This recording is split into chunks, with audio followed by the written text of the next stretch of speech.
Hi hello नमस्कार good morning. तुम्हा सगळ्यांना गुढीपाडव्याच्या खूप साऱ्या शुभेच्छा. सकाळी सकाळी उठले आणि लवकर अंघोळ करून रांगोळी काढायला बसले, कारण ह्याच गोष्टीला खूप जास्त वेळ लागतो. आज ठरवलं की आपण गुढीची रांगोळी काढूया. मग त्यासाठी आधी एक कलश काढून घेतला आणि मग छानशी पानं काढली, त्याला साखरेचा हार काढला आणि साखरेचा हार खरंच खूप छान दिसत होता. त्यानंतर साडीही काढून घेतली. त्यानंतर मग मला देवपूजा करायची होती. मग त्याआधी सगळ्या देवांना अंघोळ घालून घेतली.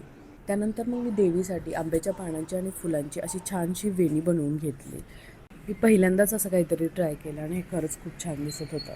तुम्ही बघू शकता हे किती सुंदर दिसते आणि आज देवी खरंच खूप सुंदर दिसत होती. सगळ्या देवांची छानशी पूजा करून घेतली. मला देवीसाठी अशी नवनवीन वस्त्र घ्यायला खूप जास्त आवडतात. त्यानंतर आम्ही दोघांनीही गुढी उभा केली. मी छान व्यवस्थित साडी सेट करून घेतली आणि गुढीची पूजा करून घेतली. त्यानंतर आम्ही आज सगळे चाललो होतो नवीन गाडी घेण्यासाठी. मी 10-12 दिवसापूर्वीच ही गाडी बुक करून आले होते आणि आज ती भेटणार होती आम्हाला. सो आम्ही गेलो आणि आज खूप जास्त गर्दी होती. गाडीची व्यवस्थित सगळी पूजा करून घेतली, नारळ फोडला आणि त्यानंतर मग गाडीची चावी घेतली. मग काय लगेच चावी घेतली आणि गाडी स्टार्ट केली. सो असा होता माझा गुढीपाडवाचा छानसा दिवस. आज खरंच खूप छान वाटलं.